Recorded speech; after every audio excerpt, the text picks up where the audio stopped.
Hey friend, Chris here from Logic Pro Rules, the website and channel that helps you get the most you can out of Apple's Logic Pro. Today I want to show you two amazing features in Logic for MIDI or software instrument recording. Now let's say you've got a project going on, you're laying down ideas, they're amazing.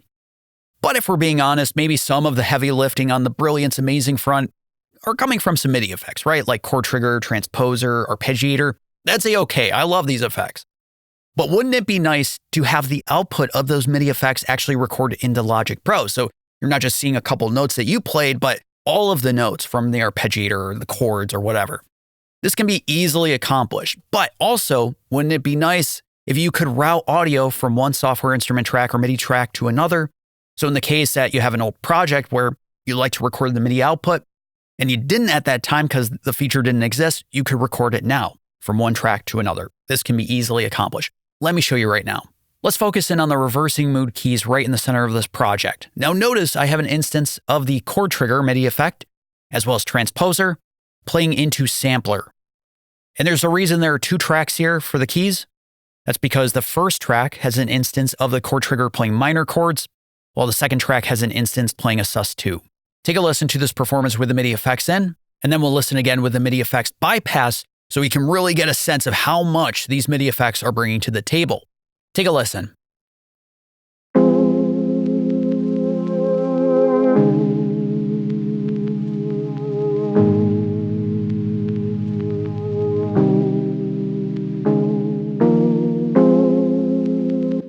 Cool, so I'm clearly going after this lo-fi vibe. The keys sound very warm. There's noise in the background, adding, a little vinyl or tape texture. There's a warbling to the sound. Now let's bypass again the MIDI effects. Now you're going to hear my very basic performance. In fact, you can just look on screen. If I open the piano roll, obviously I was playing one note at a time. And we'll see how inspiring this performance is.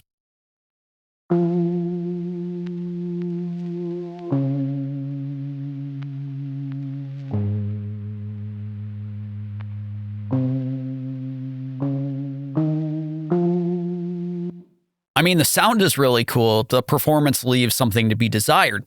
Of course, that's why I have chord trigger and transposer. From here, if I could go back in time, when we were recording this idea, I definitely would have recorded the MIDI output from the MIDI effects. This can be easily accomplished.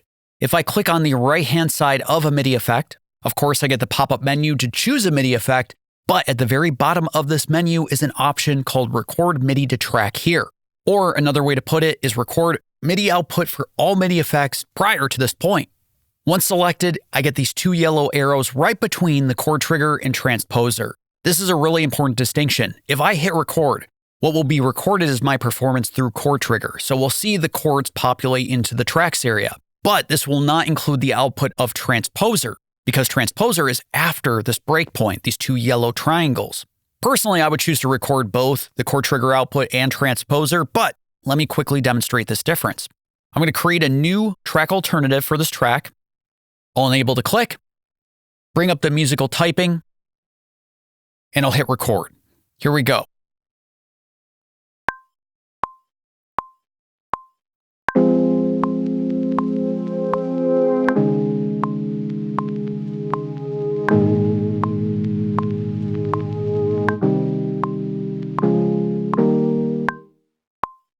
All right, so there's my performance. If we take a listen, of course, I'll need to bypass chord trigger here.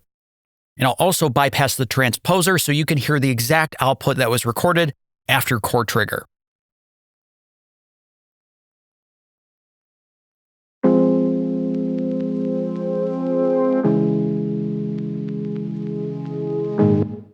Well, that doesn't sound right. That second chord is definitely off. Let's hear the last three chords here.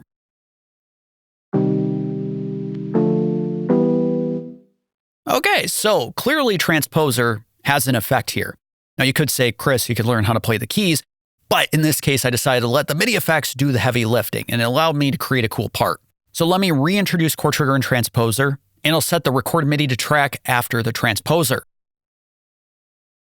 Let's get rid of this performance, and I'll hit record again.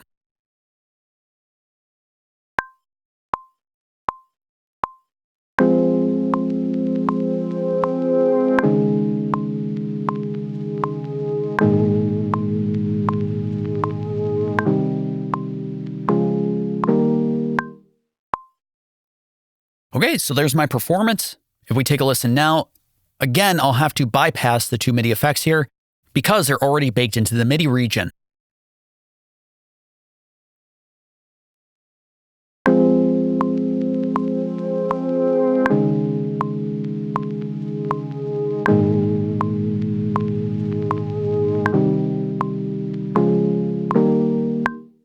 Perfect. Now, clearly I'm missing some other information. I recorded the original performance using the Novation Launchpad, so there's some polyphonic aftertouch stuff going on here.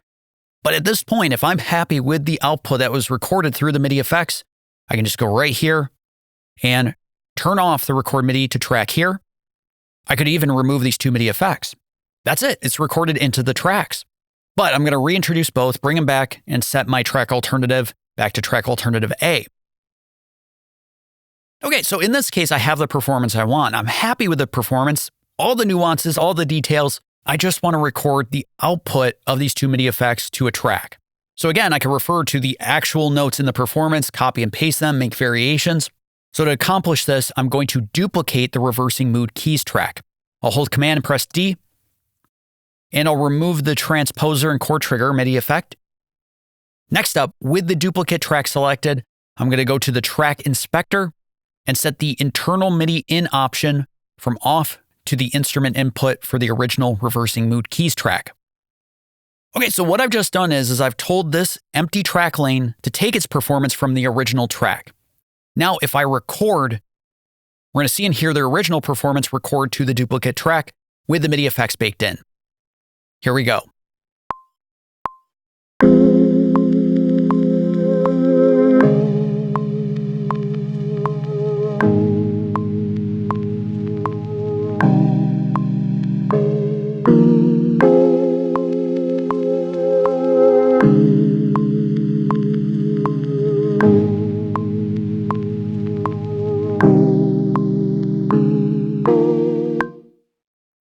All right, so there's the performance with transposer, with chord trigger, with the polyphonic aftertouch.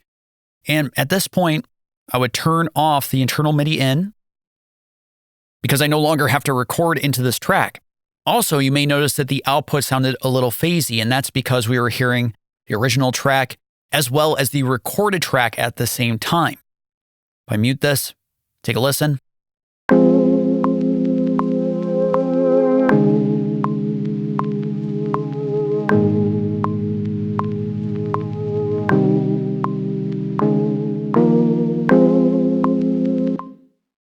Beautiful, and I could do the same thing for this other chord here. So if we go to internal MIDI in, instrument input, and I'll identify track 33, and I want to make sure to set my recording settings here so that overlapping track recordings for MIDI for cycle off and on are set to merge.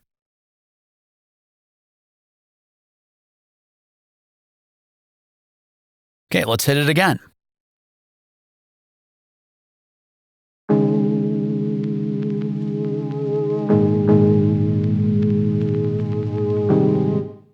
There we go. So mute it, turn this off. Let's hear it.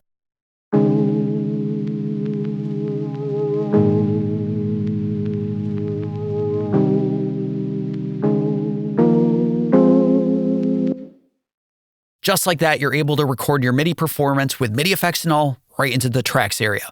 Plus, if you need to, the ability to record MIDI or software instruments from one track to another using the internal MIDI in option. So I hope this video was helpful for you, and I'll check you for more later. Take care.